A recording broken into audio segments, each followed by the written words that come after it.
I call the Public Works Committee to order for the January 27th.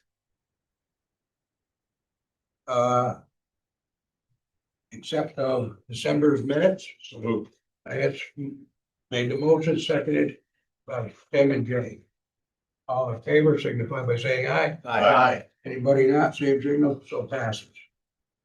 Okay, we have a guest speaker to answer any questions that we didn't understand at the board. If Mr. Gramlich would like to come up.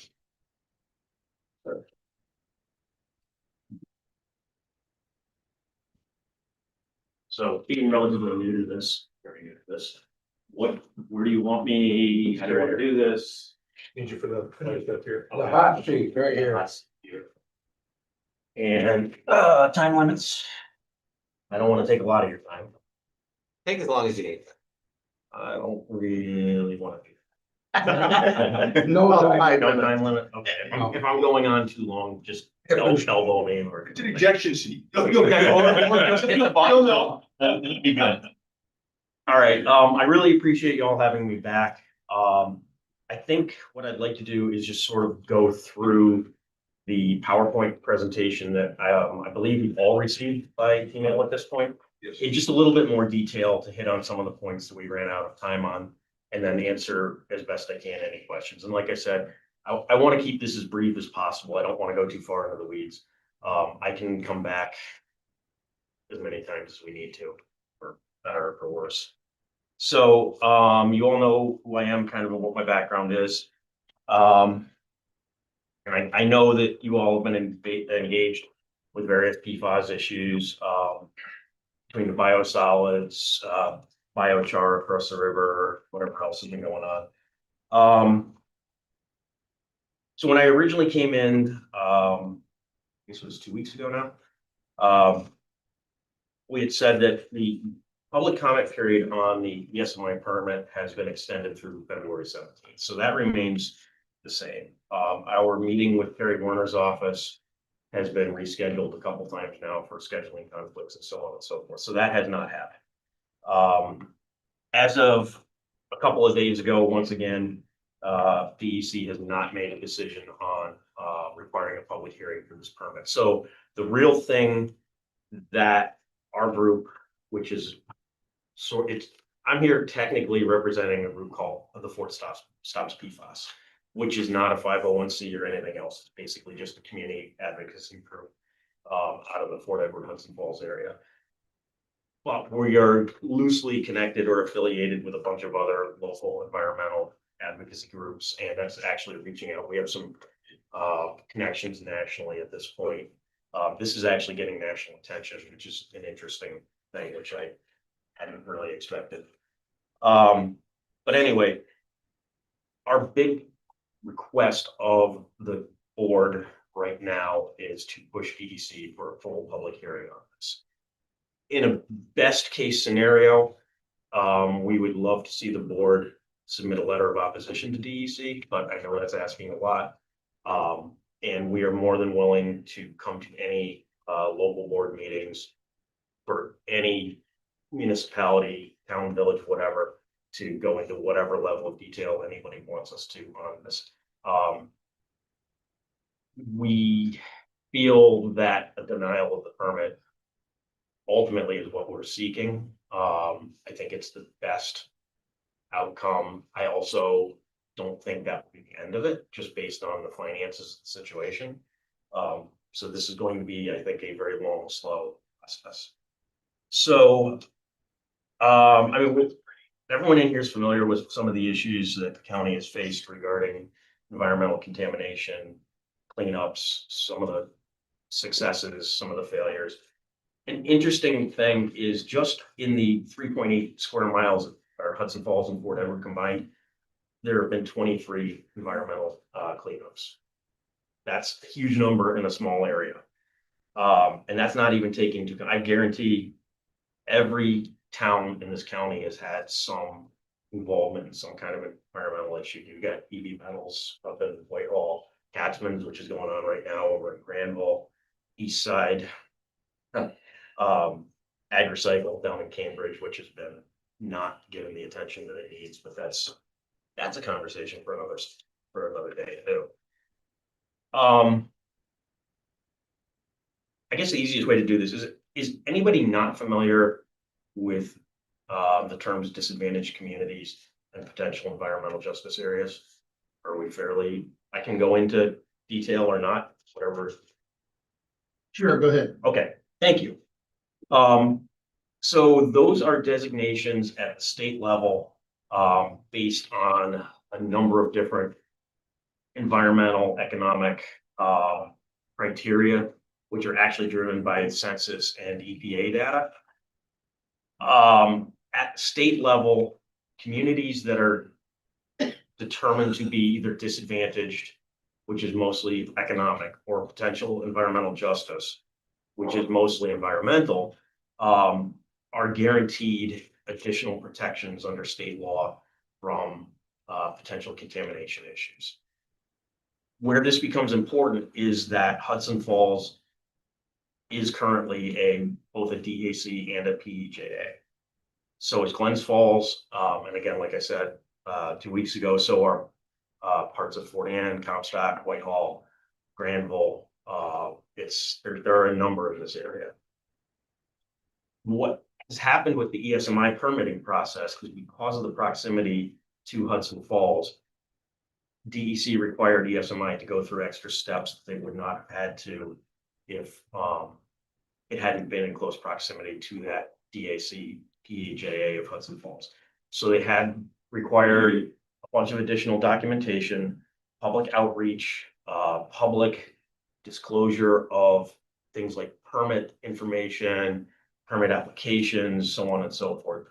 And those are all held on a website that is operated by ESMI's parent company, Clean Earth, which I don't know if anybody had a chance to look at that. Did that get distributed, Bob? Do you know the link to that, to the Clean Earth website? No, think so. Okay, I can make sure that if anybody is interested, that gets distributed. It is the single best repository of data and information regarding this process. It includes transcripts from the 2 public information meetings that DEC required be held. Those were both held by the company. So essentially what they were, company came in, gave an overview of what the project was, and then the floor was open for people to ask questions, make comments, and so on and so forth. The difference between those and a public hearing is those were run by the company for the company as part of their permitting process. A DEC public hearing would be run by DEC. And again, an opportunity to ask questions and for the public. So because of those extra protections, that becomes really important in this permitting process. A really important piece of that is all of the state DAC and PEJA determinations are currently based on 2014 to 2018 census data. So they're 10 years old. That was supposed to have been updated in early 2025 using 2019 to 23 data. That has not happened yet. And I don't know why. We don't know why. We've asked that question, have not gotten any answers. Originally, we were told by DEC's Environmental Justice Office that parts of Fort Edward that had not previously been included or designated were going to be, which again would impact this permitting process and other permitting processes. But right now, everything is still using that up to 10-year-old or the 10-year-old data. So why is this being proposed for Fort Edward? ESMI's own admission, both in writing and verbally at their meetings, public meetings, and on that website repository, essentially is that Fort Edward and the surrounding communities have nothing to gain from this whatsoever. The best that they have been able to say is that finding a solution for managing PFAS contamination in soil is good for the planet, which it is. And therefore, because it's good for the planet, it's good for Fort Edward, it's good for Hudson Falls, it's good for everybody. That's the best that they've been able to come up with. There are no local sites that are under remediation for PFAS contamination right now. There are no local sites that have an elevated background of PFAS contamination currently that we know of, and that's a big if. There are sites around the county and around the 3-county area that almost certainly do have high levels of PFAS contamination. They just haven't been explored yet. And again, AgriCycle is a particular concern for me, but again, another story, another day. We have a problem with the fact that this is being conducted in a village setting, potentially being conducted in a village setting.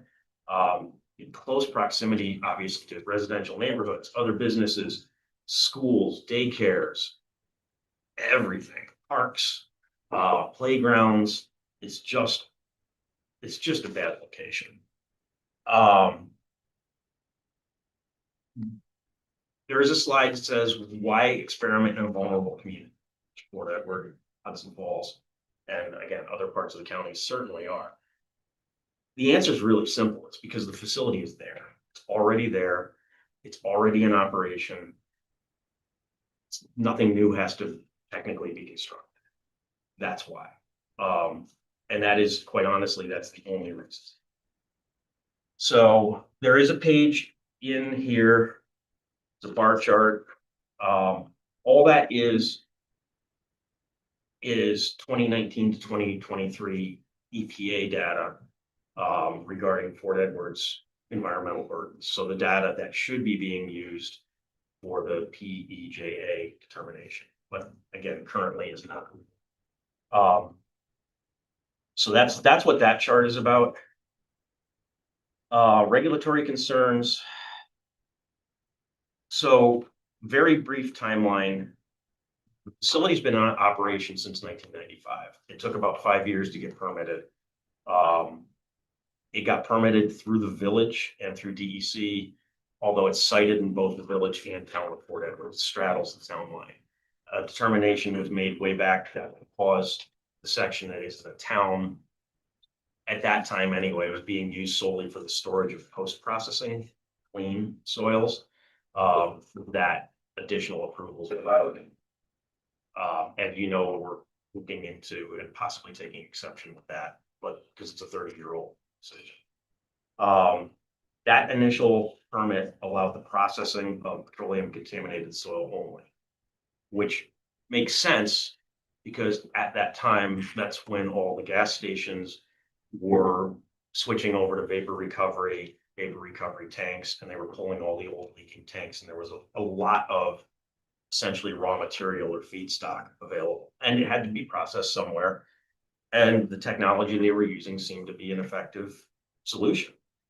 Between 96 and 2018, that permit was issued, or I'm sorry, it was modified by DEC somewhere in the range. I have all the stuff here somewhere, but somewhere in the range of 15 times. There were research permits, there were modifications. They being ESMI Cleaner, were permitted to process PCBs, dredge spoils, something known as historical fill, which is just fill with anything in it. Paper sludge, sewage sludge, coal tars.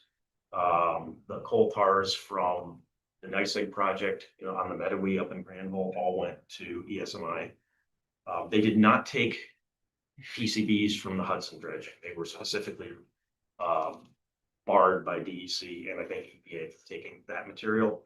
They did take PCBs from other non-river based dredge sites or excavation sites around the county. I think the material from right next door went to ESMI.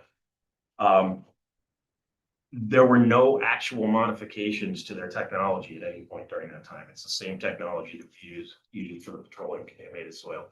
The only change was in 2014 and 15, they installed a new thermal unit that could reach higher temperature. And that's to date, that's still the only process change.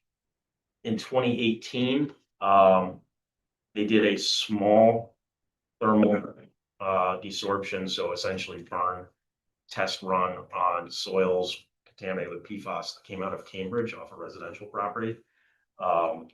That soil had originated from AgriCycle, went to a residential property. DEC coordinated that test. The test was a failure. They were not able to decontaminate the soil to the level that they wanted to or thought that they would be able to. Ultimately, it ran through the process twice. After unfortunately being stored outdoors after both cycles, and ended up going to Wheelabrator and being processed at Wheelabrator, which is another problem because Wheelabrator actually processes at even lower temperatures than ESMI is. The reason for that failure was there was too much organic material in the soil, which makes sense because there's binding of PFAS to organics. It changes temperatures that are needed for destruction and so on and so forth. So that happened. In 2024, they ran another PFAS experiment there that did not involve thermal desorption or heating. It was adding aggregates to the soil to attempt to limit leaching of PFAS materials from the soil. So there's been a lot going on there in 30 years that's not fully contaminated soil. I think I went through that page pretty well. What's really important is, like I said, there's been no change in their overall process or technology. So there are no scrubbers on the stack there whatsoever. Anything that goes into the stack comes out of the stack. There is no emissions monitoring whatsoever for the day-to-day operations. There are supposed to be emissions. They have the ability to install emissions monitoring in the stack. There is supposed to be emissions monitoring installed if this permit goes forward to test. Problem there is twofold. All of the emissions calculations that are reported to DEC currently under an air emissions permit are simply calculations. So you have analytics of the material coming in. You have formulas generated. If you heat material X to temperature Y, then your emissions are going to be emissions C, and that's what's reported. There's no actual monitoring. It's all based on calculations of what the material coming in should produce if it's heated to that temperature. So essentially, it's self-reporting of what they think is being used as opposed to what's really being used.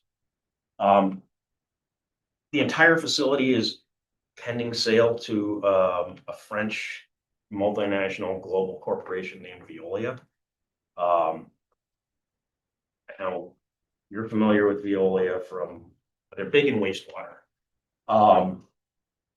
When Dana and I had originally talked, I mentioned market caps, and Veolia's market cap was essentially 20 times Clean Earth's market cap. You had asked about revenues, and I did a little bit more digging. It's much higher. It's in the range of, and I'm doing this from memory, Clean Earth's or ESMI's Rev 2024 was the last data I could find, was like $1.2 billion or something like that range. Veolia's was $500 billion. So we're talking about this being purchased by a corporation. I'm sorry, I said Clean Earth, was Environ, the parent company. Essentially a corporation 500 times the size of the current operator. So this is an incredibly important monetary project for Veolia. They are advertising actively online that this will make them the second largest hazardous waste processor in North America. And Clean Earth has 3 desorption facilities. One of them is in, say, New Hampshire. I don't remember exactly. One of them is literally within the city limits of Philadelphia, and one of them is in Fort Edward. There's physically no room to expand either of those other 2 facilities. The only place they can expand is the Fort Edward facility because you have an industrial park property to the north in the town of Fort Edward of the current site. So it's just, it's economics. It's a matter of how much is this worth to theoretically the new owner, and where can the expansion take place? And it's here. Talked about this, skip right by that. Health and safety, I dug into those fairly deep at the last meeting.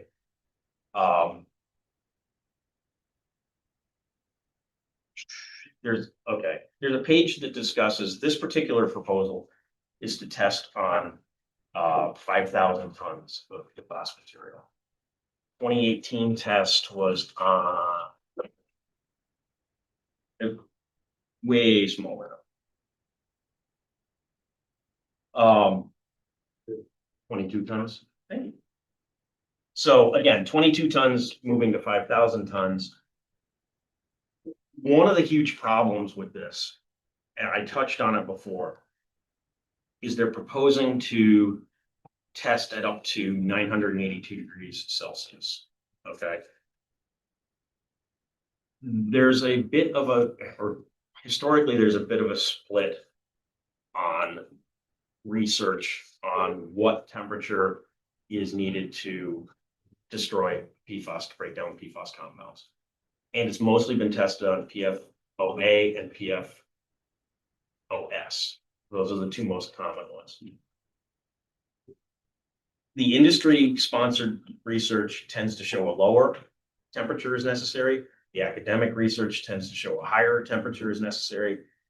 I don't think that should come as a surprise to anybody. In the last 2 years, a lot of new studies, this is a huge issue in the contamination world. The sort of accepted levels for PFAS destruction of most PFAS compounds, recognizing that there's only like 44 that EPA even has standards for right now, and there's something in the range of 12, 14,000 PFAS compounds out there, is somewhere in the range of 1,500 to 1,800 degrees Celsius. So almost double the temperatures that are being proposed for this project. Now, ESMI Clean Earth is claiming destruction rates of 99.9 to 99.999%, which is obviously, if you can achieve that, that's great. The problem is those are also based on calculations of material in and end result clean material. What it doesn't take into account is what happens to those compounds when they're heated. If they're heated high enough, they can be broken down into relatively innocuous compounds. I say relatively. Greenhouse gases, large amounts of carbon dioxide, carbon tetrafluoride, CF4, which is a really potent greenhouse gas. But they're not being broken down into other PFAS compounds. If you heat the PFAS compounds at a lower temperature, what ends up happening is they break down, and now I'm going into the weeds and I apologize, into other PFAS compounds. So essentially components of the original one that are actually more stable and harder to even break down. Those are what is emitted, and that's what's not being measured. So there's no real-time testing. The temperature is too low. The model generated in the air modeling were best case scenario models. DEC told ESMI which versions of the air mod software suite to use. They used it. The results look okay-ish until you start digging into the fact that, again, these were best case scenarios for a low volume of PFAS in the soil, so a low volume coming in, so therefore a even lower volume in the clean material and a low volume of emissions. When you have obviously higher levels of PFAS contamination coming in, everything else increases. When you heat to a temperature that's too low, those potential air releases can get into the thousands of times of what are originally modeled. So even though the original modeling shows very, very low emissions rates, it doesn't take much for those emission rates to go very, very high. And it's all relative. And again, the one page I really drew everyone's attention to was their modeling page, that one, which in my opinion should be reason for denial of the permit alone. But that piece on the north edge shows a rapid increase of expected deposition. And then that circle is right over Hudson Falls.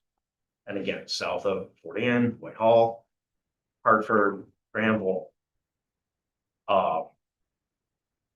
It's a problem. And the last piece, and I don't want to go into the weeds on this, this whole thing potentially violates several state laws that have come into effect since the 2018-2019 test. This permit application began in 2019. So this is not new.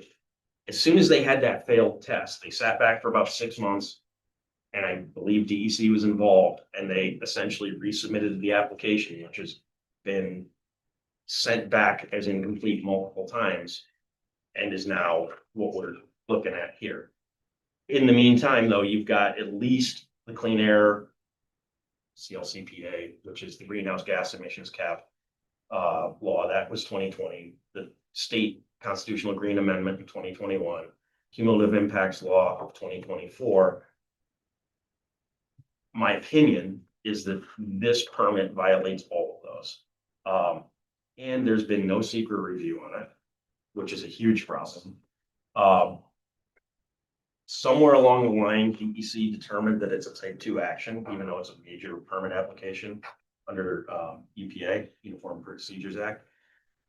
We've asked who, where, how that decision was made and have not gotten an answer. In my opinion, there's no way it's a type 2 action simply because it has a potential environmental and human health impact. But at this point, there's been no secret review, and I think that's a huge problem. So that's what I got, John. Okay, questions?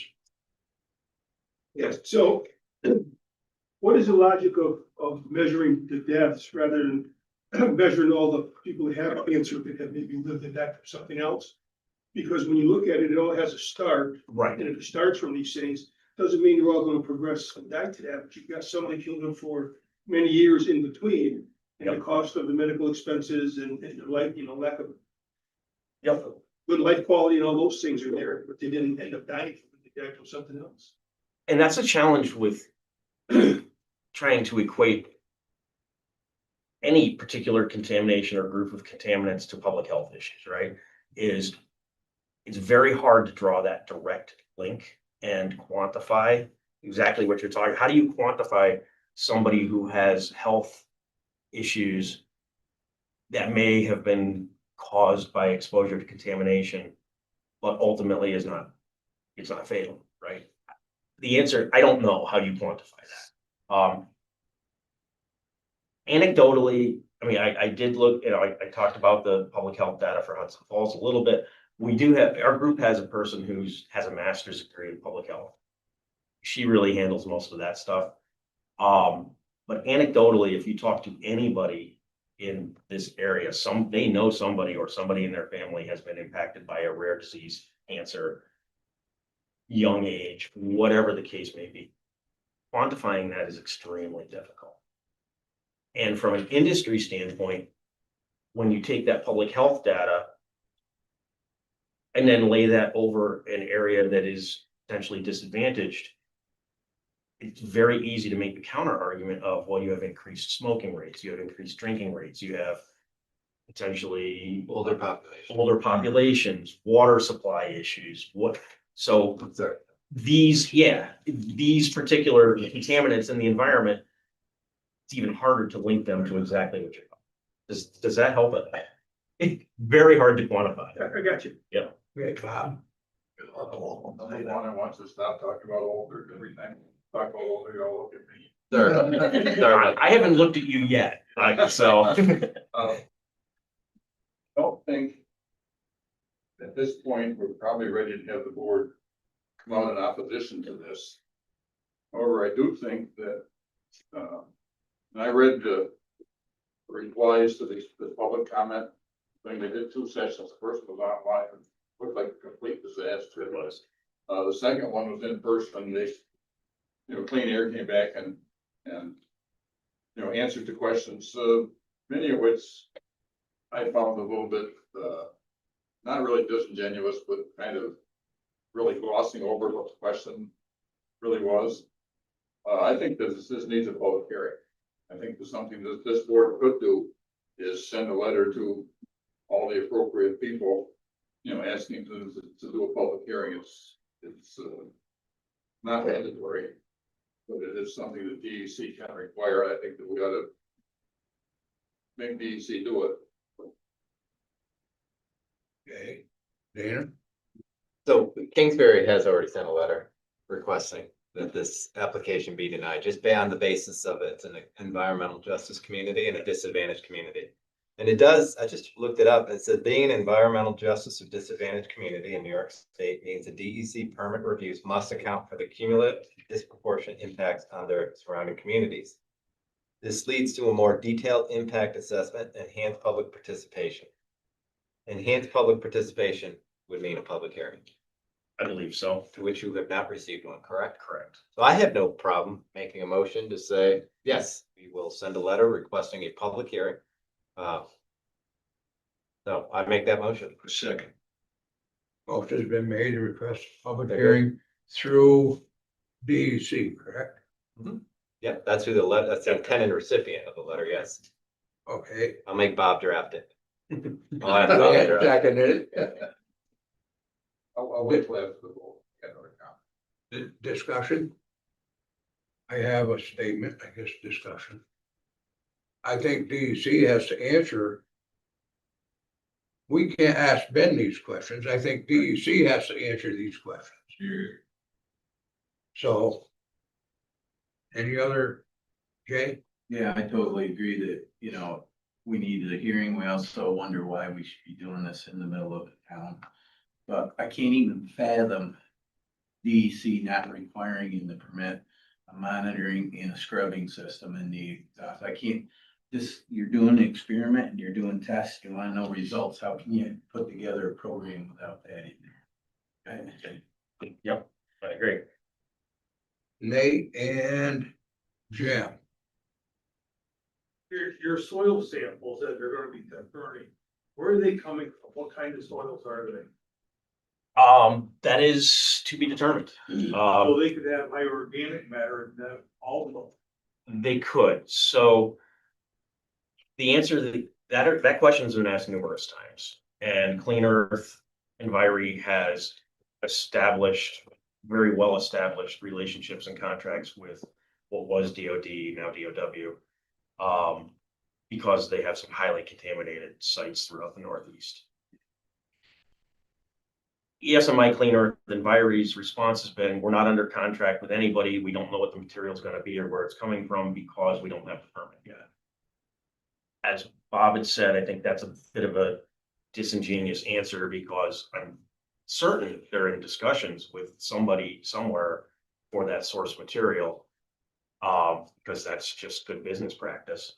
And my guess would be they're looking for source material with low organics so that this test can be successful.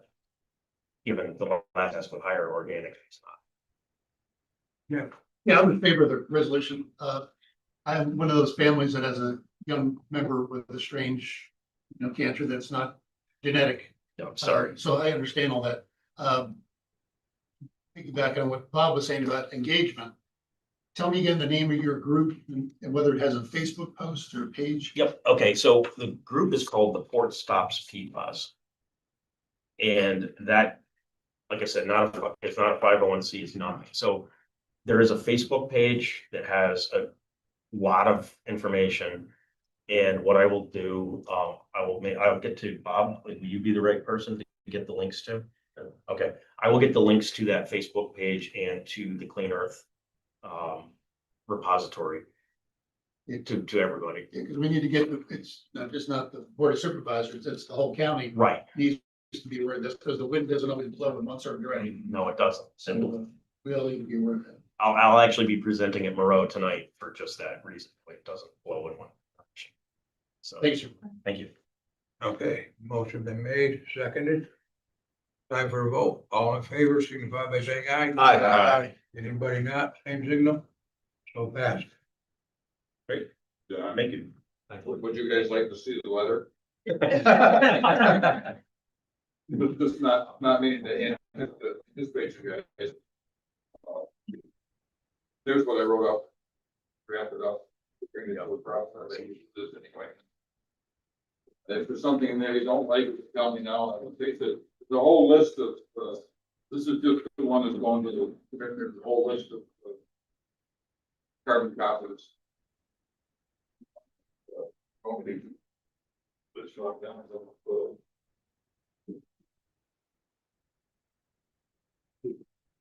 Yes, right.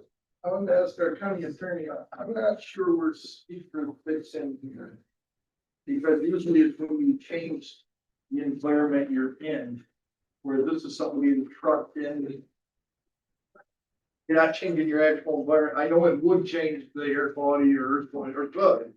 But how does secret fit that? To be honest, I don't know Flickr that well. I'd have to look into it to give you a better answer.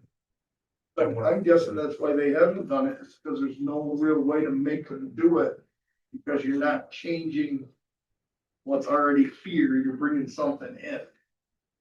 It's my guess, but I don't know the answer to that either. I'll look at it and I'll get an answer for you. Thank you. And in addition to, the commissioner that I got on there, I sent it to, Deputy Commissioner of Air Resources. The Region 5 permit administrator of the Raybrook. Beth McGee, who's the, pretty much coordinates all air permits out of Warrensburg. Aaron Love, who's the regional attorney. Barry Warner, Matt Simpson, and Dick Ashby. That's what I had on there. Anybody else think, add on is getting copies of this? You know. And sec. It's the. And sec. Dan cover any of that part of this part of Washington County? It would where the wind blows. I'm not objecting, I just, that's the reason I didn't. Yeah. Did you already mail this out? No, I Dan haven't, covers for him. I haven't even, okay, fine. No, I haven't, you notice there's already a change I made on the thing, so we can pencil in anything else and do it. I wouldn't send it out before you guys voted for Frank things, you know. I was just curious what you heard back, that's all.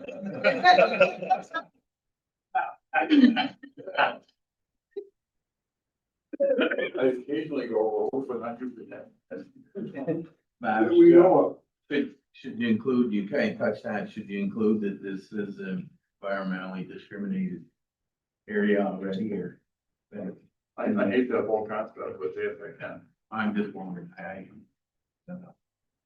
My question would be, like with our advocacy, we go to certain groups down in Albany, should we include whoever is the commissioner and whoever is the head of that committee?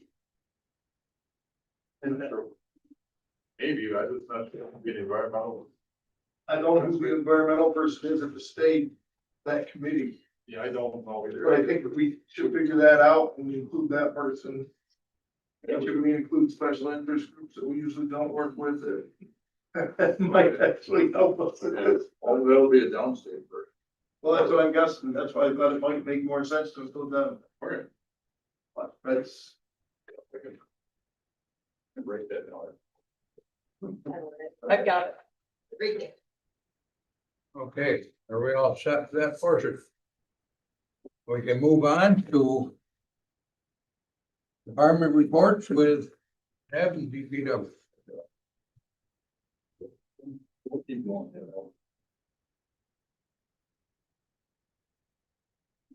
Morning. Lots of new faces.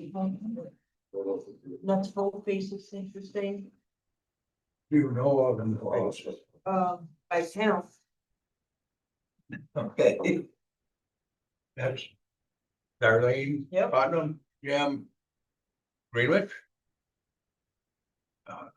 William, Eric, Houston. So first up, we have our auction list. You guys got that, right? So we would like to declare them surplus.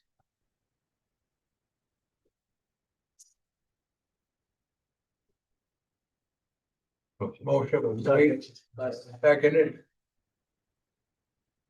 Declare these surplus. Discussion, all in favor, signify by saying aye. Aye. Anybody not, same signal. So passed.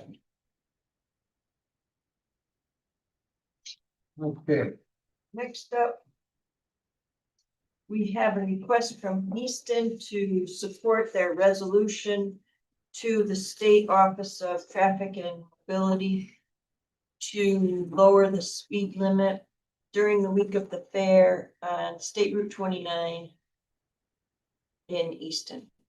So the way speed limit reductions work, this one's a little bit different, but just for a refresher, the way speed limits work, villages pretty much can do whatever they want. That's not exactly true, but it's pretty much true. Towns and counties have to pass a resolution, send it down to the state. State roads, oddly enough, can be requested by anyone directly to DOT. So for example, they told me I could call and say, hey, I'd like you to do a speed limit study on Wolf Road. Or you can call and say, I'd like you to do a speed limit study on this road in Buffalo, and they have to do it. So those are just a little primer on what the state, the speed limit laws are, so. I'll make a motion, Mr. Roselle. Supervisor Hogan made the motion, We'll say. seconded by Mr. Wayne. The guy. Supervisor Wayne. And a little left. Any discussion? Deb, the person that's been going to the fair for 60 years and trying to get in and out. And it works well when we have the available county help with the troopers. What is the possibility that the state would allow us to put up a temporary stoplight west end entrance so the traffic will flow smooth instead of people getting backed up, frustrated, and then pulling out in front of the cars that are going both directions just because they want to get out. I'm seeing that. So when I talked to Kelly, we discussed that, and that's a very good possibility that can be supported. Can we add that to this, or is it only a one? You can really do whatever you want with the resolution. So, I mean, this is a great start, but if we could just do that for the week too, I think it just keep the traffic slow, especially when you get big race days going on and everything. They're back clear up to the stoplight in Schuylerville sometimes, so. and is it just that spot or the other spot as well? I think if we do one, it'll help a lot. Or we could leave it open-ended. Before we go any further, Dave, I'd like to just get permission to do the 30 miles an hour so. And then we will be having meetings at fairgrounds to add different things. I'd rather do it at the fairground level. Because we've got other things planned, we're going to bring traffic in different ways. And so I don't want to get where all of a sudden we have a stoplight at one entrance and that might screw up the other plans. But it's a good idea, but I'd like to talk it through at the committee level at the fairgrounds. That's been a drainage problem back in Schuylerville all the way up past Boulder Lights for years, and we haven't changed for them. There's still a chance of new traffic if they do that. Well, to address that part, we're going to try to get the 2 traffic lights in the village of Schuylerville. Now, if you take 4 minutes, you synchronize the 2 traffic lights, 3 minutes to come through Schuylerville, 1 minute for the side streets to enter You know what I mean? It's like a 3-to-1. So the traffic coming from Saratoga Springs, you'll have 2 green lights for 3 minutes, bringing the traffic. And then you'll have a 1-minute stop. And then 3 minutes going through. And that should help that, it does back up all the way to the school. You know, it's a 45, 50-minute wait there. So we're trying to alleviate that Tuesday. And we're also with the 30-mile-an-hour zone, trying to put in a turning lane. So that we'll have through traffic going east and west and through traffic going west and east, okay? It'll be turning lane. At 30 miles an hour, traffic should be able to go into the parking lot a lot better than at 55. Okay, the motion is made and seconded for back to 30-mile-an-hour speed limit reduction now. So we're gonna stay with that motion. Is everybody? And Bill, if you would get back to us as soon as you have what's going on, and we can work on that. The motion been made, seconded for 30-mile-an-hour speed change. All in favor, signify by saying aye. Aye. Anybody not, same signal, so passes. Next up, we got a grant. It's a WQIP grant. This grant is for slides. We have slides on County Route 10, County Route 54, and Mill Road in the town of Greenwich that we submitted this grant for. County Route 10 has been a 1-lane for over 2 years now. County Route 54, it's actually that's what these are for. Do you need a motion to apply or a motion to? No, we already applied, we got it. So we need a motion to accept it, I suppose. It's, They made the motion, Lance seconded to accept the grant, Jim seconded. All in favor, signify by saying aye. Aye. Anybody not, same signal, so passes. okay. Only other thing I have today is that our DPW general manager is retiring today after 40 years of dedicated service to our county. Words can't begin to convey the positive impact that he has had on our department, and we truly appreciate and thank him for dedicating his entire career to DPW and wish him the best in his retirement. Sure.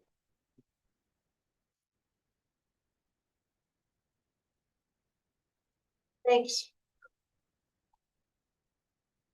Okay. Evan, you're next. I want to apologize for not making my circle, but with the weather and everything, hopefully Thursday I'll be around to say hello to you.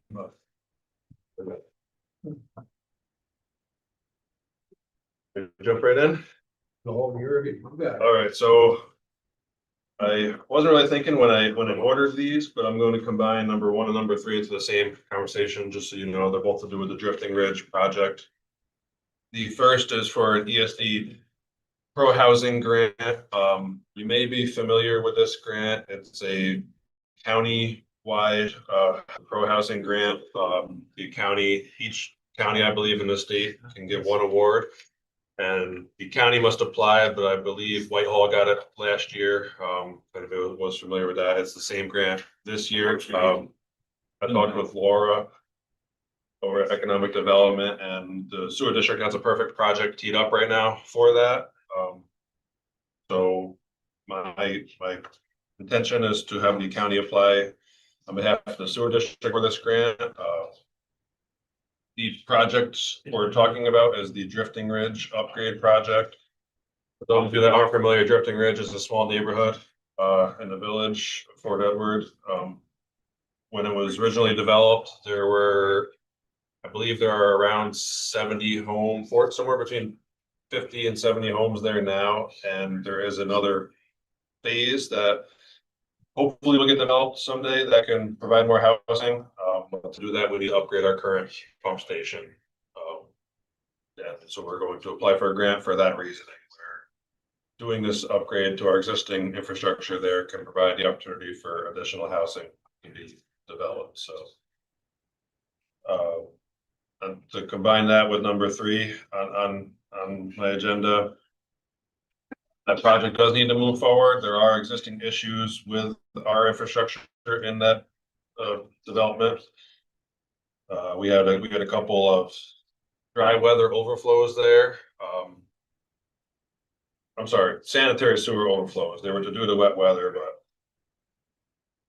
you all may have heard of the combined sewer overflows. Those are permitted overflows within the sewer district. We have designed areas within our sewer district that when we get wet weather and the flows are, coming too fast, it will overflow to the river, and that is permitted. But if it comes out of a manhole or somebody's sewer stack or anywhere that's not designed to do so, it's a sanitary sewer overflow, it's different, and the DEC does not look at those kindly. So we have had a notice of violation for sanitary sewer overflows within that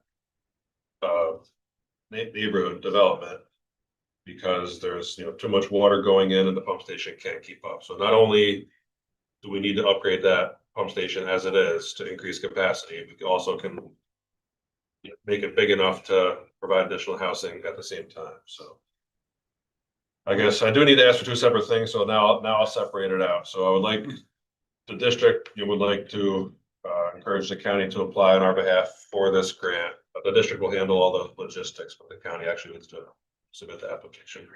Motion. Ed makes a motion to apply for the grant.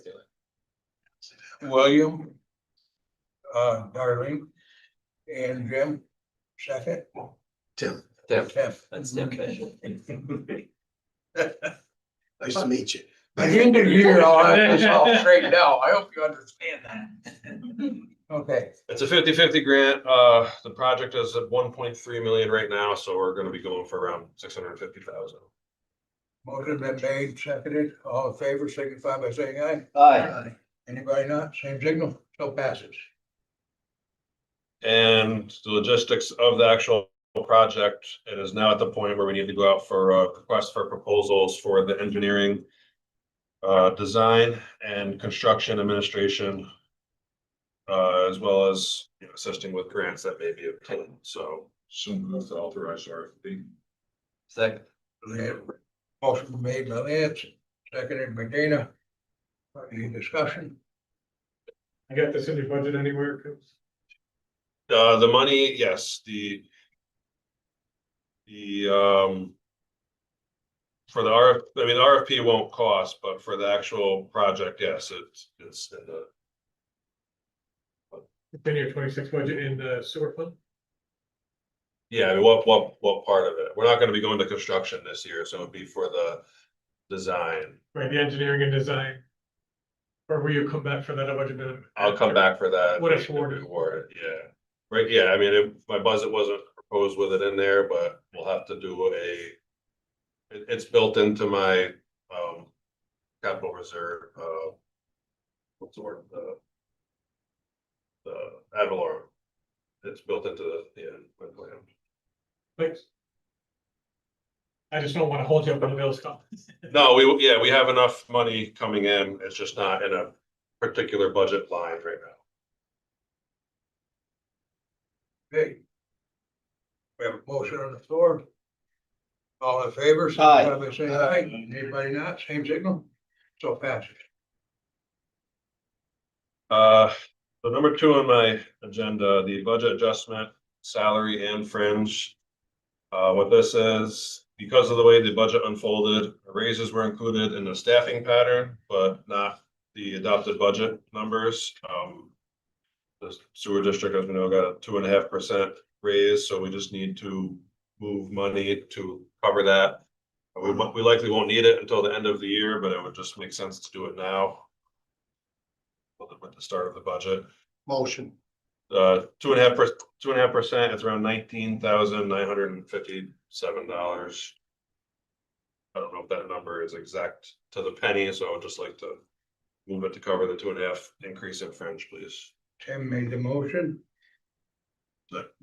And seconded. Any discussion? Where's the money being moved from? Fund balance. Sewer fund. Newer from the. We do not need to increase rates to cover this. We're just gonna move it from one spot to another. More discussion? All in favor? Aye. signify by saying aye. Anybody not, same signal, so passes.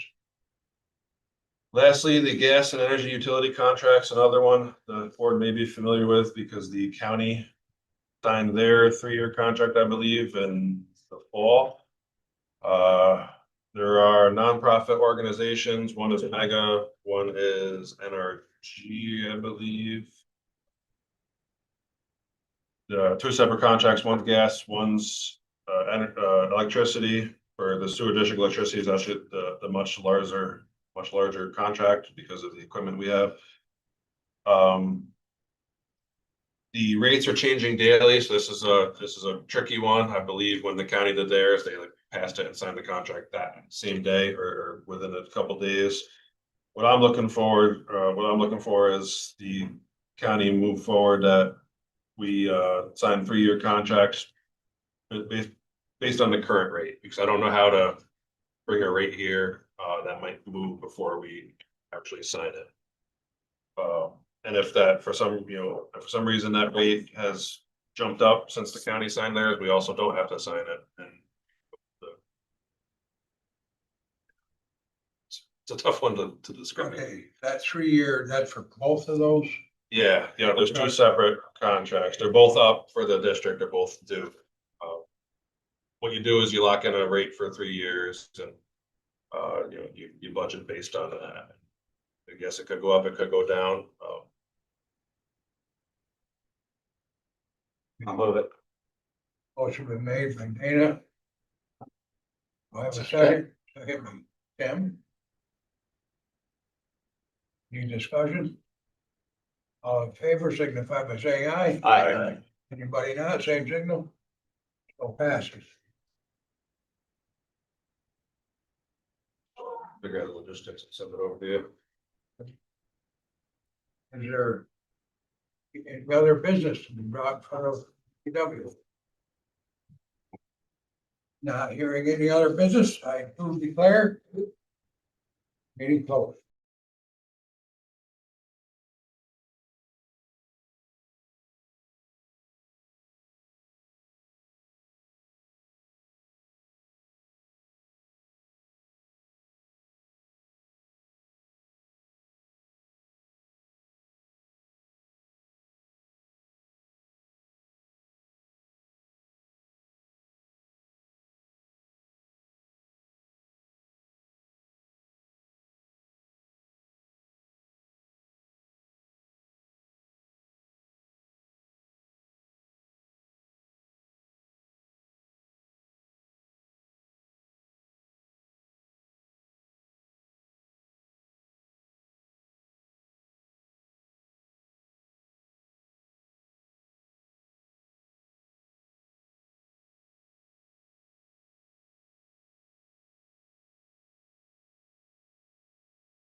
that they're handling, there's nobody to respond.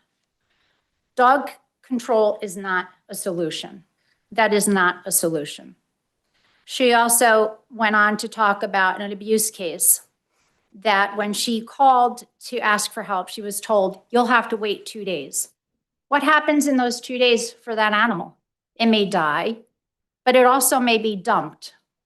That's what ends up happening to many animals. They're tied to poles. They're dumped alongside highways. They're left to fend for themselves. And that's because they don't want to be made into criminals.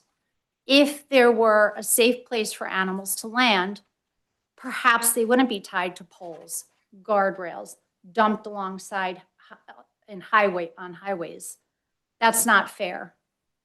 I'm going to talk to you guys today about 3 of the most recent cases that came into my clinic for me to handle.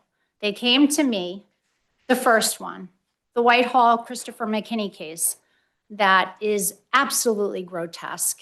Many people are very aware that on County Route 4 in Whitehall, there is a basically campground, if you will, in a dump site. They have no running water, no electric. That's a whole nother story. They shouldn't be permitted to be there. He is a monster. He abused animals, and he continues to abuse animals because that's the law. Until he's found guilty, he can continue to pile them in. However, I'm going to go back to the 3 that ended up, quote, the worst at my clinic. They came to me from Trooper Bizzaio.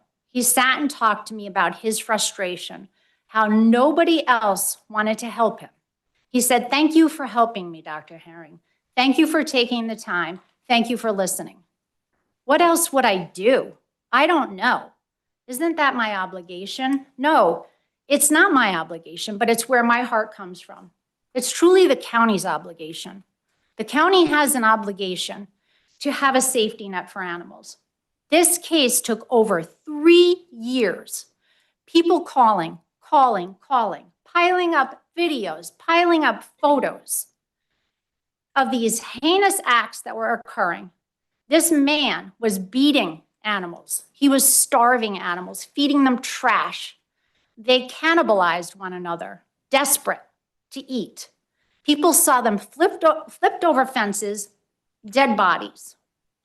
It took over 3 years for this to come forward to my office because there was no place to put the seized animals. Let that sink in. That's a public safety matter. When you can't prosecute a criminal action, you have no place to place these animals. This is what happens. Cases stagnate or they don't even occur. I have one of the animals from that case living at my home, a German Shepherd that I've dubbed Police Dog. I named him that to give him honor. I named him that because my son is a canine sheriff. I wanted my own police dog. That dog lives every day in a state of anxiety. 10 years of beatings have completely changed his neural network so that he's living in a constant state of fight or flight. This is what happens when you let animals continue to be beaten. You let animals continue to be starved. There's no place for them. Where is the infrastructure from this county? There is none. It's left for little rescues that are privately funded to mop up the county's mess. The county has a moral obligation to figure out their own financial mess, to be fiscally sound, to help move forward this movement. It's the town board members that stand against this movement. For years, this should have been going on. This action, why has it taken this long? Well, I guess we can't look back, but I'm going to look forward. We have to look forward. This is a doable process. There's a template out there. It's a very affordable one.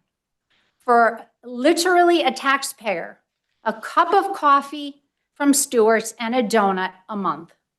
That's what it would cost a taxpayer in order for us to support the law officials to do their job so that we can prosecute those who abuse animals. We can have a shelter for animals that need it. I'm going to move on to a second case, a little dog by the name of Peanut. She ended up at my office after 3 privately funded rescues were kind enough to step in when a resident had no place to turn financially after breaking the puppy's leg. So he thought euthanasia was the only direction he could move. Thank goodness for the hearts of 3 rescues to reach out, save that puppy, and then utilize me as a medical boarding facility. That's not my job. I was told by Rob Hankey, town board supervisor, that veterinarians could do their part pro bono for the county to clean their mess up. That's not my obligation. No veterinarian comes out of vet school to do the county service. I do it because I love what I do. However, I do it pro bono. I don't get reimbursed by Washington County. I don't. I will talk about Halo the cat. Halo the cat is Halo the cat because he is now deceased. This poor cat was left paralyzed in a parking lot in the freezing cold, in a high school parking lot where teachers all day long saw this cat. They called law enforcement. Nobody answered. There was no place for this cat. So thank God, a dog control officer reached out to me and said, Dr. Herring, will you take this cat? Of course I'm going to take this cat.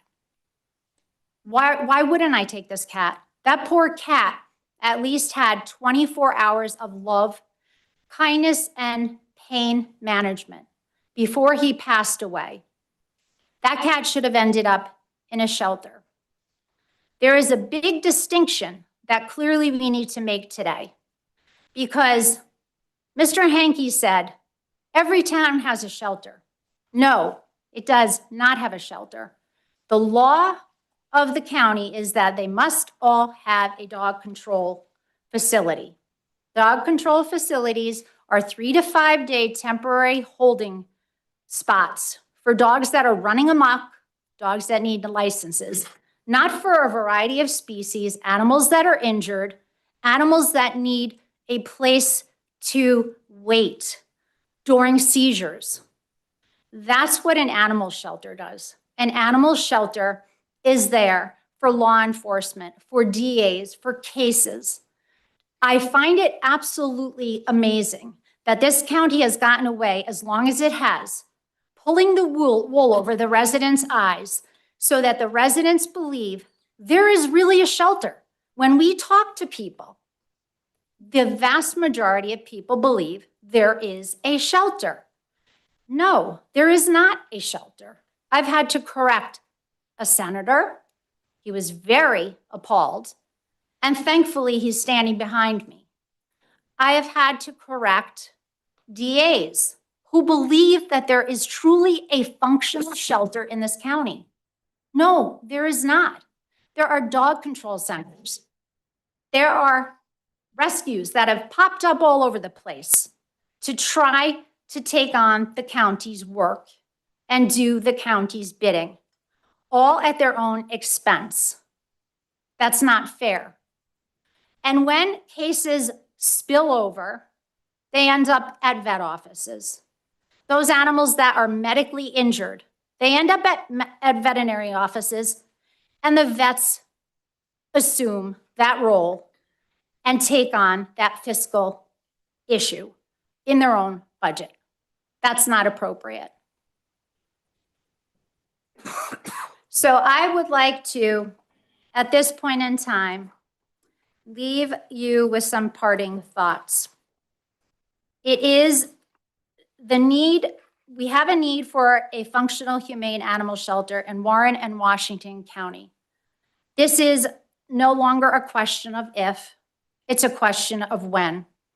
The community and the professionals are all ready Public safety, animal welfare, and community responsibility demands this solution. I sincerely hope that this committee chooses to stand with us and be part of this solution.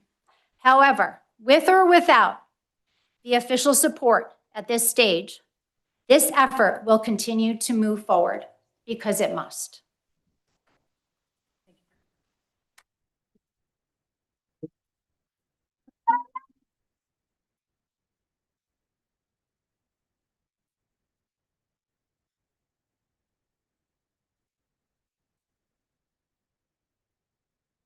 Again, thank you everyone for coming. Thank you, Dr. Herring, for coming up. And we're going to go into our normal Public Safety Committee meeting. So at this point, I know the sheriff is not here. So do we want to go through and the budget amendment request? Do you have? That will all wait for the next meeting. Okay, so we wait on that. The district attorney, did I see him just step out? Okay. Alternative sentencing, is Sue here? Sue, can you come up front so we can hear you, please? Okay. Thank you.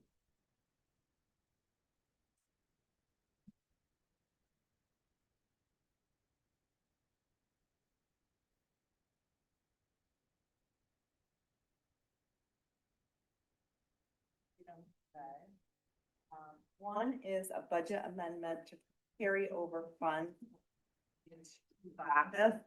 And if you recall, that was a grant that we received that was kind of a combination of Warren and Washington County. And with that, we purchased the Change Company Fidelity training platform. And Al has indicated that although we paid for it the first year in full, for accounting purposes, we have to recognize the dollars in the final year, which is this year's budget. So we have to carry over that for accounting purposes.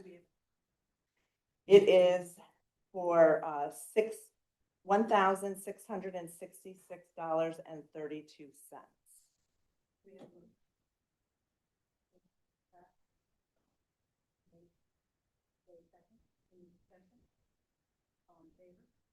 Aye. Second agenda item is to recognize our DC for the total dollar amount of $143,029. And those dollars traditionally we have used, this is the third year that we've received this funding to support pretrial services. However, this is the first year they changed how we spend the dollars. So we thought it would be a great idea to purchase some of the items that we have never purchased and to support some of the other departments.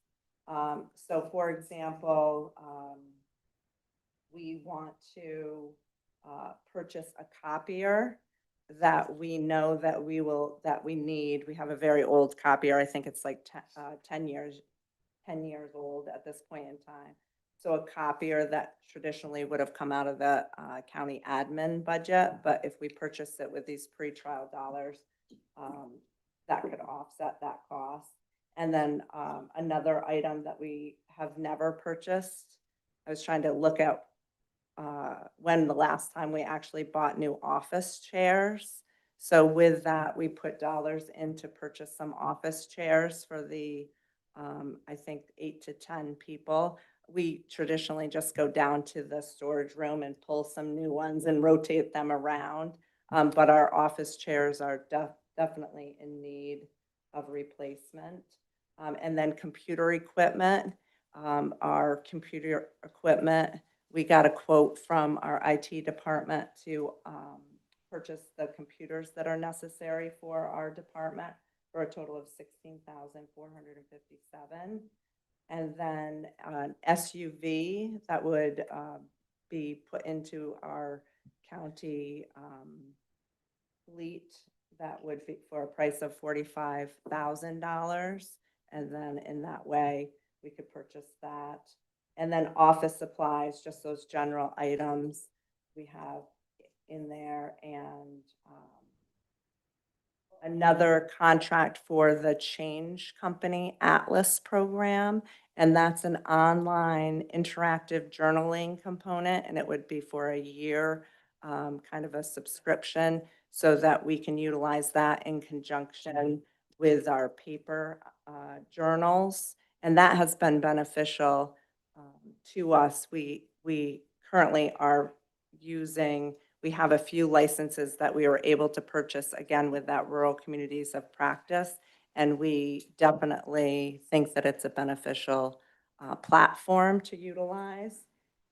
And then memberships, we had membership dollars removed from our budget this year. So we would put $525 back into memberships and training dollars. This would allow us to send more people to our New York Association of Pretrial Services training, and then purchase bus cards that we utilize for participants. So this pretrial services funding is 100% state dollars. There is no match requirement, nor is there any reporting requirement for these funds. I believe they've already made it to the county level. I just need to recognize the funds.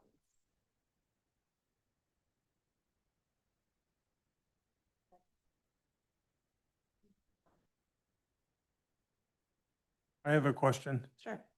With this grant, is that going to be final when it's you get the money, or is there anything obligations for the county to continue this annually going forward?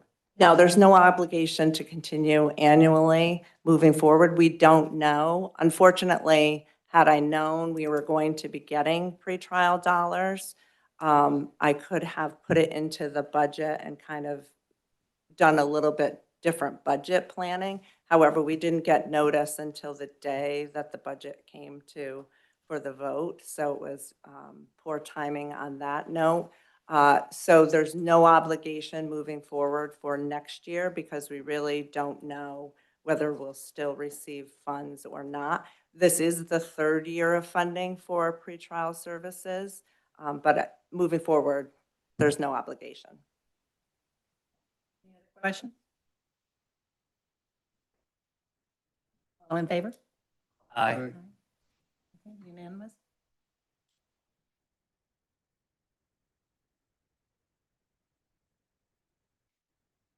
Back up to the district attorney, please. Good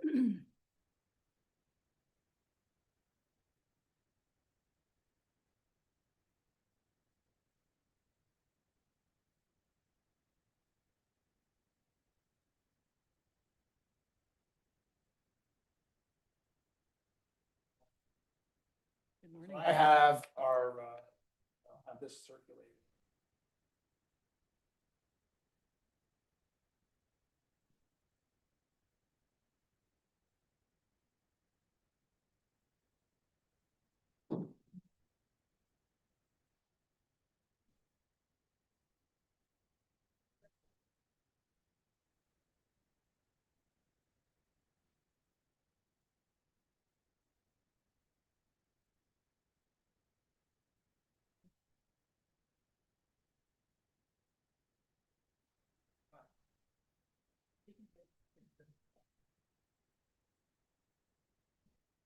So the first thing we need is a board resolution. The Office of Victim Services grant had a little bit of a glitch in it. We were approved a year ago for a 3-year grant starting October 1 of 25. And Office of Victim Services has had to go back in and reopen that for some internal reasons. But what they've done is they've approved everyone's 2005 to 2000 or 25 to 20 October 26 grant, but we just need a resolution accepting that. So I think that needs to be moved. Does that go directly to the board or does it go to finance first? You're making a motion to, okay. Do we have a second? Dave? Okay. Any discussion on that or questions? All in favor? Aye. Thank you. Unanimous? The other thing, each year we have to have approved our spending plan for forfeiture funds. I know there's some new members here today, so what happens is we have a gross dollar amount that's made up of federal funds and state funds. And then although we don't spend it all ever in the course of a year, we have to establish what we would spend those monies on, and we are limited statutorily as to how those funds can be spent. So that's the form that you have in front of you. It's basically the same thing we do every year. And the gross funds that we have starting are $30,194.44. And before you, you have the use of funds that we would ask for approval of.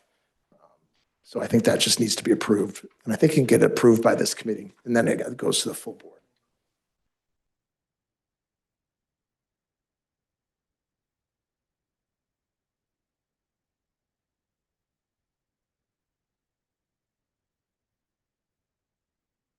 Yep.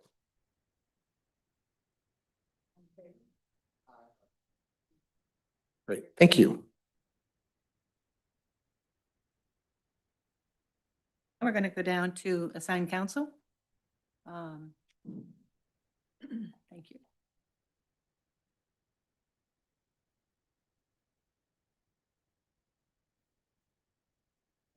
Good morning. Morning.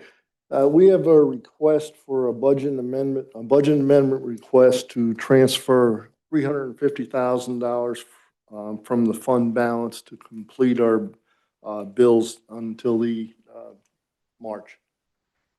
As you know, this year has been a difficult year for us. The public defenders lost several people, and we've had to absorb those costs. We've had about 1,200 more cases in the public defender this year, but we're working on dealing with that. We've had several meetings with several board members, department heads, and the county attorney, and we think we can get it under control for next year.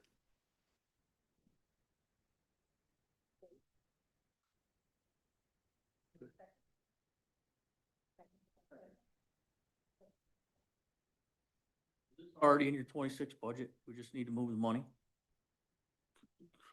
No, it's coming from the general fund. This is 2025 money, Supervisor. 2025. Oh, this is trying to catch up and keep up at the same time. Good luck. Thank you. Favor? Aye. Thank you.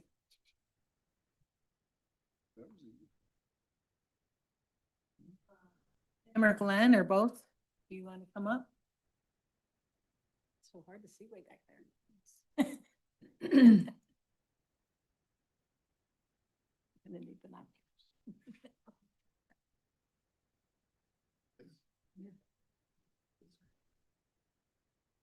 Morning, Glenn.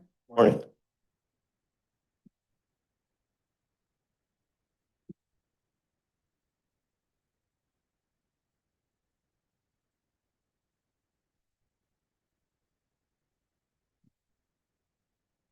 The first item is staffing. We have entered an emergent staffing issue within the communication center. We had a retirement in last March that we have been constantly training someone to take that position, and the person that we most recently had in training who we thought was going to work out put in his resignation on Sunday. So that spot is open. Well, that spot, or it was open and being filled with overtime, or has been filled with overtime since March, because we've been in the training process to get somebody on. And then I have a person that is resigning at the end of this week. So we'll be down 2 full-time communications officers. I would like to ask permission to backfill the one. We already had the permission for the other. So we need to backfill and start training somebody else. And please remember that this is a 24/7 operation. And all of the increased activity that all of our first responders say they have starts in one place. And that's downstairs in the basement in the public safety answering point. Our staff is overworked, underpaid, and they are getting stressed out. So we need to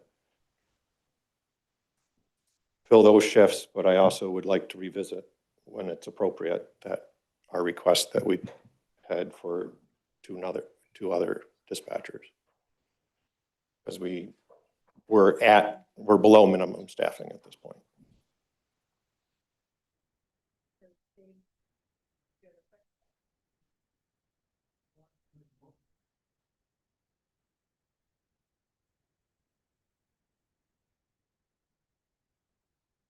From the budget time that was rescinded. So we have to come back and ask for it. Sheriff's Office has the approval to go ahead and backfill their positions without going to the Personnel Committee. The communication officers are not part of that. So at this point, due to the severe need, we are asking for this process not to have to take place for the communication officers. If they can just go ahead and backfill the positions that they currently have budgeted without going through committees for approval. Yeah. So we have a motion to move that in a second. Is there any other discussion?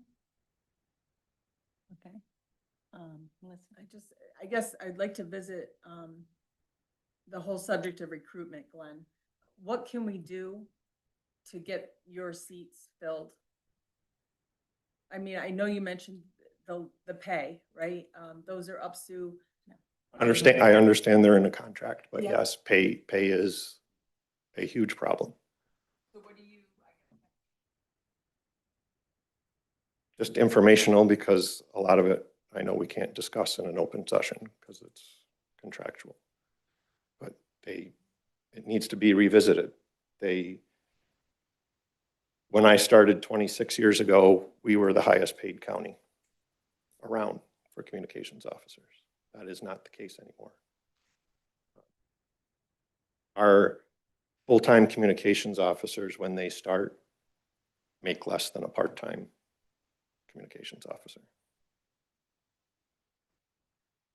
It's interesting. I went down and talked to Tim and Glenn this week, and I feel pretty calm. I left the office feeling a little anxiety, because do you realize that dispatch covers every town, every village, EMS, the fire departments, the sheriff, internally in the buildings, and overtime's expensive.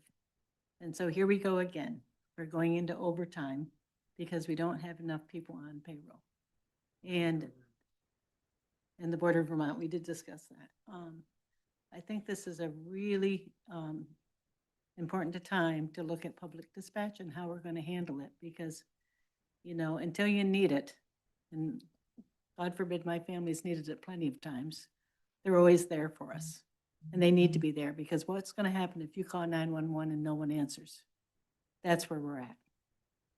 So Glenn's very calm about it. I'm not so much. So. Not so. It might be.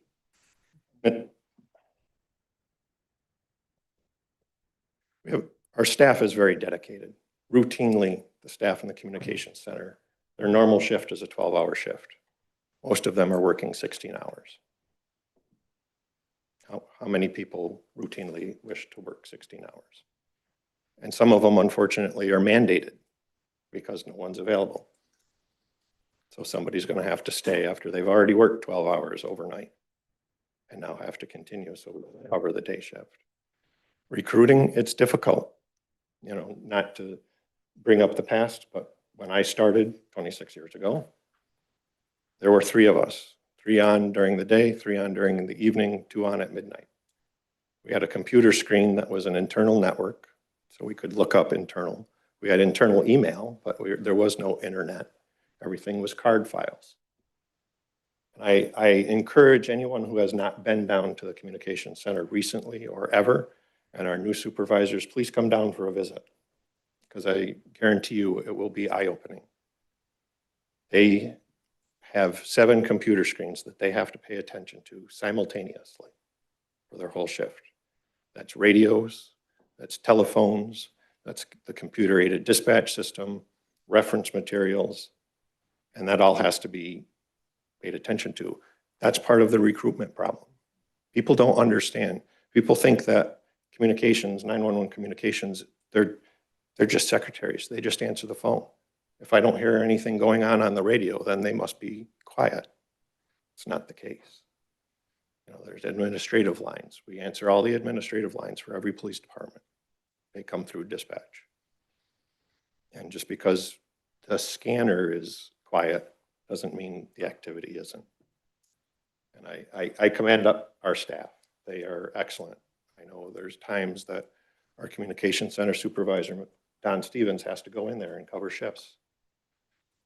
If it gets really crappy, then Tim has to go in, and even crappier, then I have to go in. And it takes me an hour and a half just to get logged into everything before I have everything going.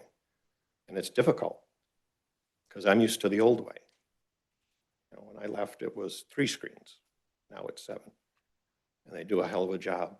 And we need to figure out how we can better recognize that and get more staff and have the staff stay.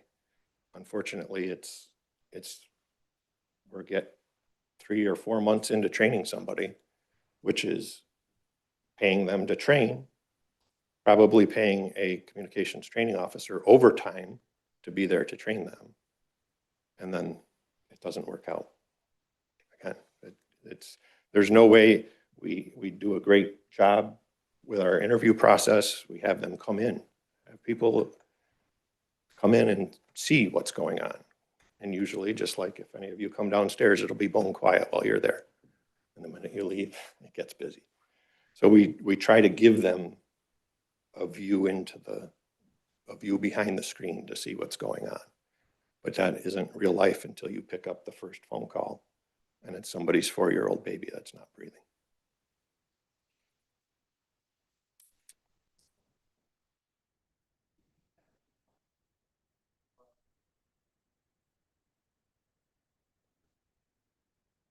Kind of money.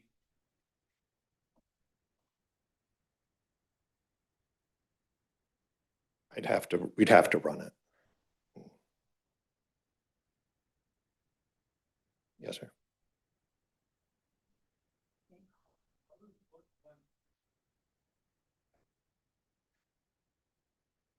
We still have a civil service list. We're recanvassing that. We canvassed it the last time and people weren't interested or able to commit at that time. We have several people that have put in for the per diem positions. And part of the issue is once they're done training, they're going to be going to 6 p.m. to 6 a.m. And that's difficult. It's a difficult shift. Not many people want to work overnight.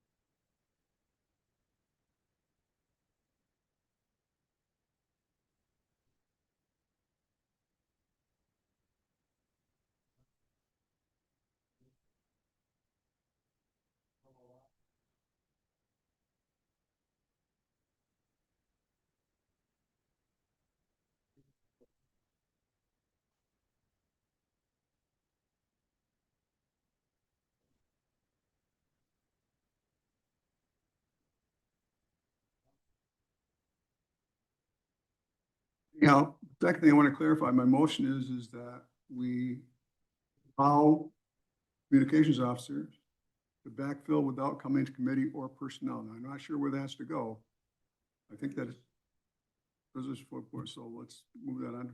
Does that have to go to personnel first? Okay. So that was my. And we have talked to Danielle.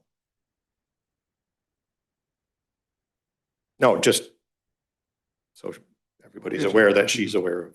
Yes.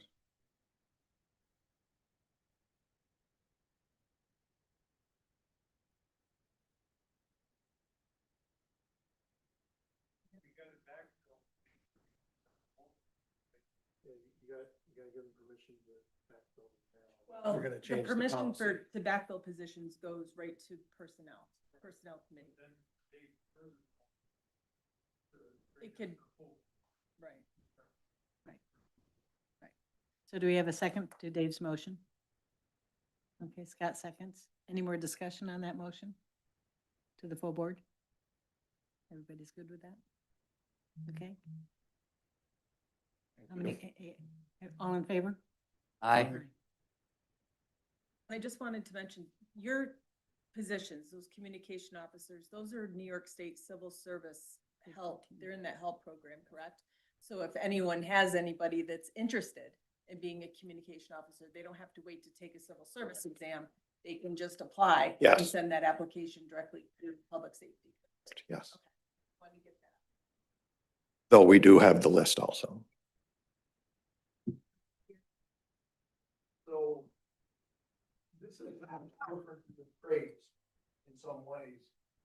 Have we ever suggested that BOCES actually, have a section for this for, We do. you know, the younger generation coming right out of school? We do. We participate in the criminal justice program with BOCES, where and we go in and they get instruction in communications and everything.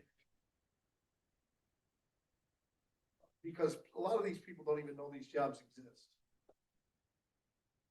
When they're 17, 18, they just don't. And this is something that it's not a bad paying job, even though I know you used to feel like it's pay more. But it's a job with a future, but it takes a certain type of person. There's people, you know, that the ones you interview, you think are gonna make it. You never take one on the train that you don't think's gonna make it, but still a lot of them don't. So I think you need to, I don't know if it's casting a wider net or just getting the word to the right type of people that might actually be cut out for this. Which we've been trying to do. We've been in the BOCES program 3 or 4 years now. What I was amazed at was, and if my memory serves, they start out at a grade 14, 13. grade 13, which means it's comparable to clerks. And I don't know about you, but if you've ever been in an emotional situation where you're walking people through a crisis, okay, it's kind of a little different. And I don't know that they're at the right grade.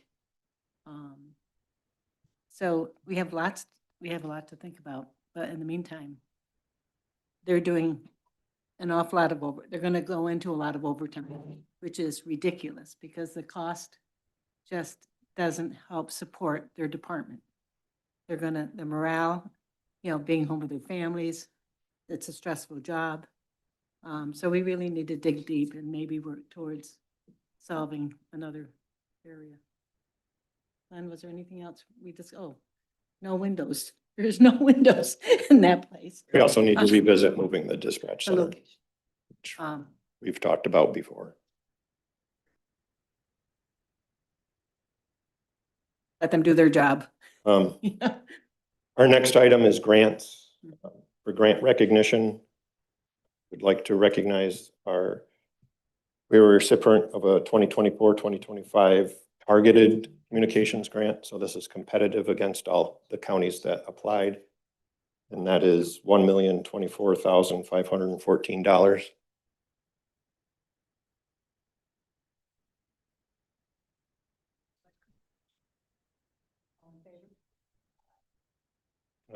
Upon receipt of that grant, and we have another one that should be coming out shortly, that's over $1 million also. That'll be over $15 million in grants that public safety has utilized. That hasn't come out of county funds. I'd like to move forward our emergency management performance grant from 2024. So it's moving $4,011 from the 25 budget to the 26 budget. So we can close out that grant.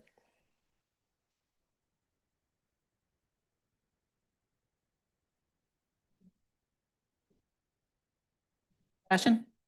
All in favor? Aye. Thank you. All right, EMS operations grant. We are just waiting for an extension. We originally got it. They said that they weren't going to do extensions They've realized that they wasted so much time getting it out that the performance period was too lean.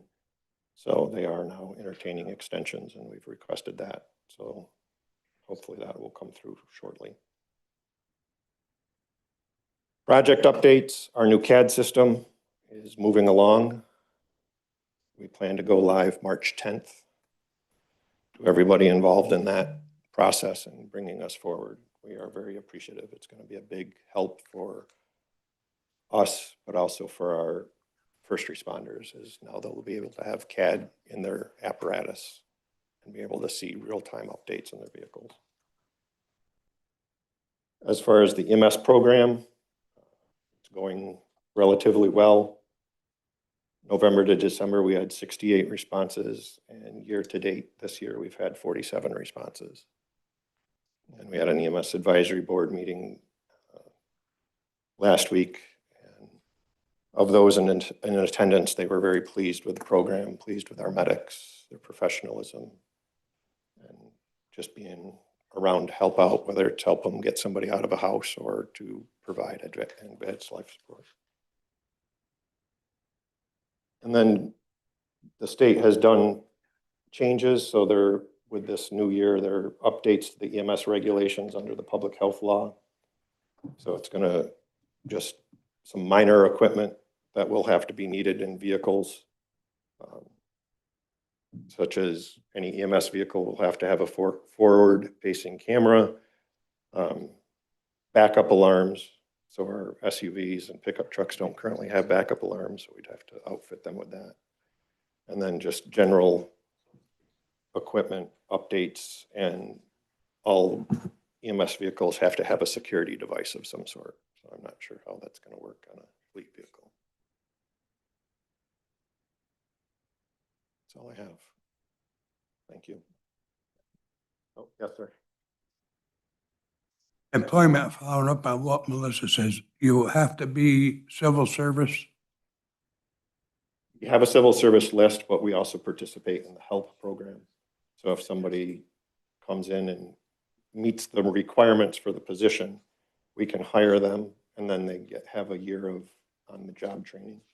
And once they complete that, then they can be appointed if they successfully complete that, which we've used twice. It helps getting the people in the seat doing the job instead of waiting for a civil service test to be hired. We can actually hire you now and then worry about it.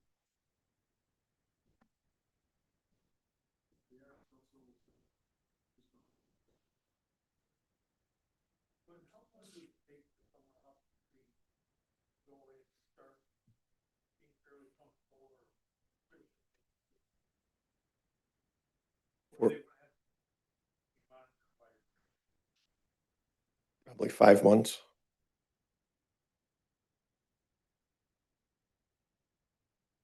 Any other questions for Glenn? Thank you very much. Thank you. I'd just like to offer, if anyone, any supervisors want to reach out to me directly, I can, if you're interested in a tour of the 911 center, if you let me know if you're interested, I can make those arrangements with Tim and Glenn. If there's a big group, then we'll have to do something different. But if it's just a couple at a time, I can certainly work with the department to make that happen. Thank you very much. You're welcome. Okay. So we're going on to probation. Do we have? Yeah, thank you. How do you guys want?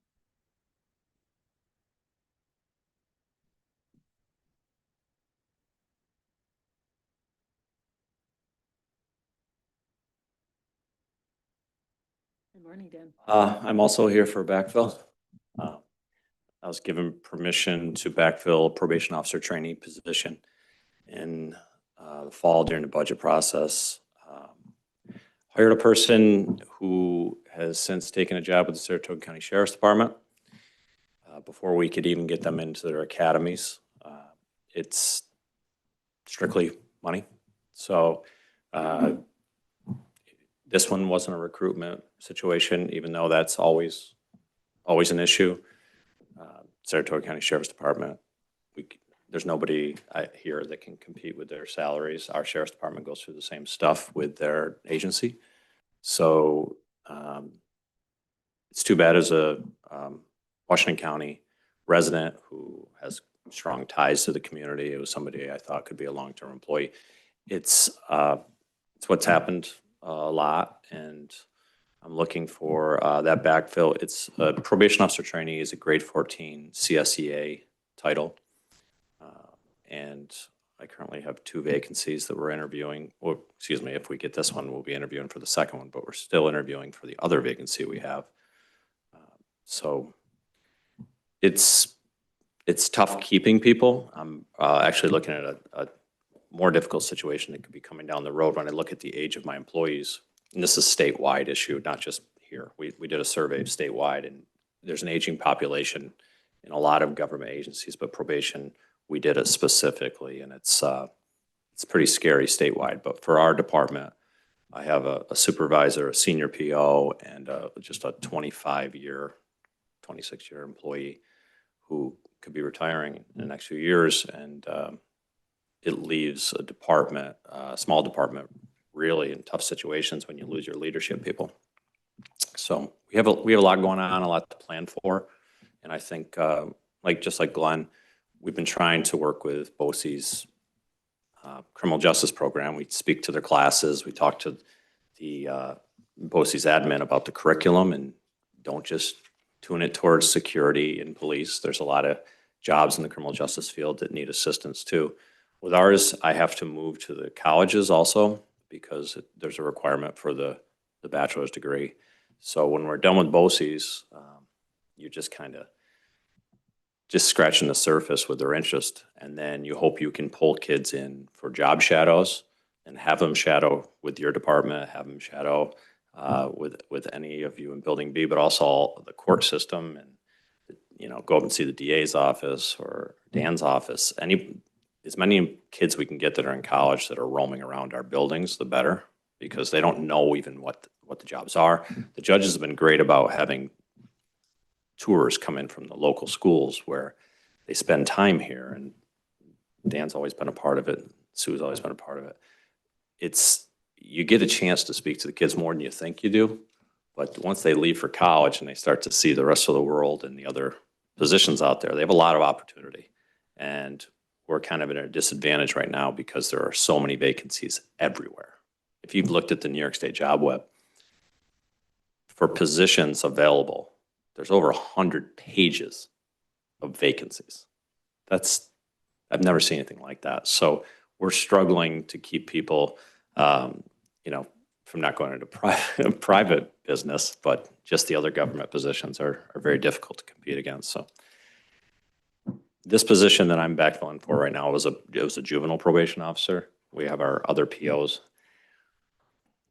filling in the gaps, not really covering the way they should, but they have to until somebody gets trained. The training for ours, we've talked about before, is about 9 weeks, and it takes about a year to have somebody ready to go with all their equipment, their firearm on the street. So it takes a while after you hire somebody to have them ready to rock and roll. They can do a lot of work in the office and they can go to courts, but in the field is a little bit different story. You can cover that part. That's not what I'm concerned with. You really have to get them in, get them through their academies. And the state dictates everything. They dictate, as Melissa knows, the civil service requirements aren't something that the county can change. It's set by the state, and their academies and their training requirements are also set, and you don't have an option for that. So we manage it very well. We're hoping to get it a little more front-loaded, more like a police academy where they get hired and they have to leave for all of it. That was a goal a couple of years ago by the state. They haven't implemented it yet, but they're still planning for that. That would help speed up the time that somebody's functional to be actually 100% trained and ready to work.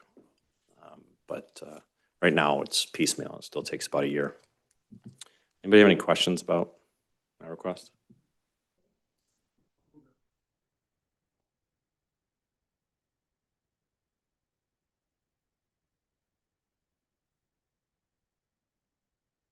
Personnel. Favor? Aye. Thank you. Any more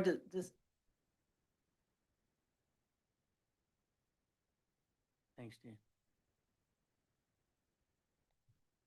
So going to other business, which is said the River Street Sidewalk Kingsbury.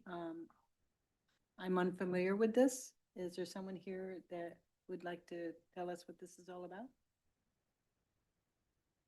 So I'm going to bypass that and unless there. Deb, do we have anything on that?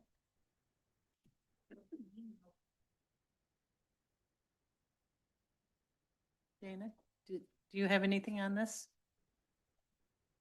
River Street sidewalk. Yes, please. You almost got it bypassed. Yeah, it's come up year after year. I think this is second or third year in a row where we have residents who go to the village board meeting, and they always refer them back to the county. So if you're familiar with the River Street Hill where LEAP and Head Start are, my understanding is the village has a law that requires property owners to maintain and clear the sidewalks in front of their homes or businesses. They have been receiving complaints that they allege that the county is not the ones who are required to maintain and clear that sidewalk during heavy storms, and it's not being done. And so this has come up in the past. I believe there was a time, I can't remember Roger's position on it, but I think we need to ask again, who should be taking care of it, and just get a final decision once and for all. And if it's the county, then we need to maintain it. If it's not, then we need to notify the village via a letter from our county attorney that we don't maintain it. Any questions? Come on, my first time up here doing this. Somebody ask a question. Nobody? No. Okay, John has one for you. Yes. Do you have a tractor that's close to that situation? Nope. Okay. I think Fort Edward has one, but I don't think Tim's in here right now. Because in fact, we have one sidewalk that I'm aware of in the entire town of Kingsbury, not including village properties. And that sidewalk, on occasion, the town of Fort Edward will actually help us with clearing it. Dave's got a question? Dave, yes, go ahead. Question, Dave. Actually, the village or is it in the town? It's in the village of Hudson Falls. Don't know. But, so is your theory that whoever installed the sidewalk has to maintain the sidewalk? So my understanding is all the sidewalks on Route 4 were installed by the state of New York, yet the business owners are still within the village, are expected to keep them clear and free of snow and debris. But then the question is a municipality subject to another municipality's laws? I don't know. That's where Dan comes in. Problem here is that sidewalk. Correct. I asked that question, and I don't know if we got a clear answer on that as well. And does that relieve us of liability if we close the sidewalk? Again, that's a question for Mr. Martell. I'm sorry, Dan, I couldn't hear you. That would probably depend on if they walk in the middle of the road or not, if the sidewalk's closed.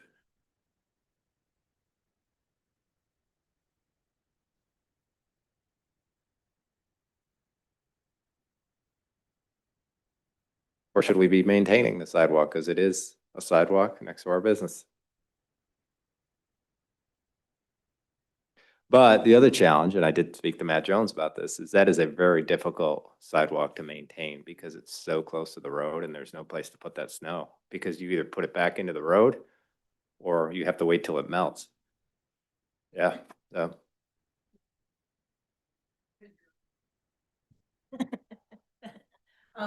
So I guess I do remember this conversation at least a couple times. And I thought it was the argument or discussion was between the village of Hudson Falls and Washington County. And Washington County said that it's not our sidewalk, right? And we're not going to maintain it. So I guess the question is it the village of Hudson Falls, who I don't think wants to shovel it? Or is it our like LEAP building, which is our building, right? So is it really a Washington County Buildings and Grounds, excuse me, requirement or responsibility to clean those? maybe that's something we do need to look into. It's not so much a Washington County. The other issue is rural towns, Correct. which would be affordable housing. Do they clean their part, we clean our part? I don't know either. Are they cleaning their part at all? No. I don't know, Brian. I know if you look down that hill, the homeowners have been cleaning their sidewalks in front of their homes. That's been my experience looking at it. I haven't checked this most recent storm, but I'll take a look when I drive back. I'll follow up with buildings and grounds too, to see if that's something we're supposed to be maintaining. It's the same conversation I had with them. That's why we put it here. I don't get the impression they want to. It is very hard to maintain that sidewalk.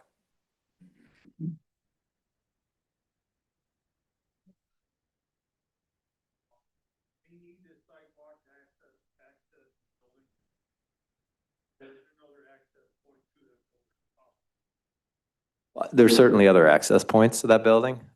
There is a side street that runs down the side hill. I just can't remember the name of it. Some people actually walk up that and then up Wall Street to get to the village.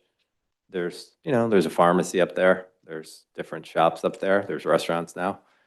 I actually received a phone call from a resident down at the bottom of the hill.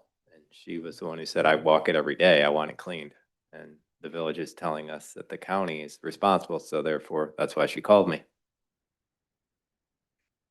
Those clean any other part of that sidewalk? I don't believe so.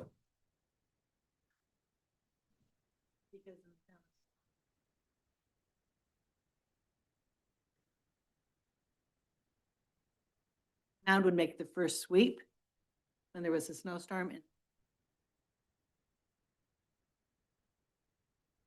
there's actually two different entities that actually take care of the sidewalk.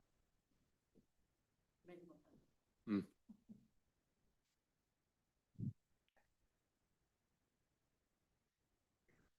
time. So part of that wall is owned by the housing authority? Or whatever that, I'm not entirely sure, Scott. I don't know. I can't say for certain.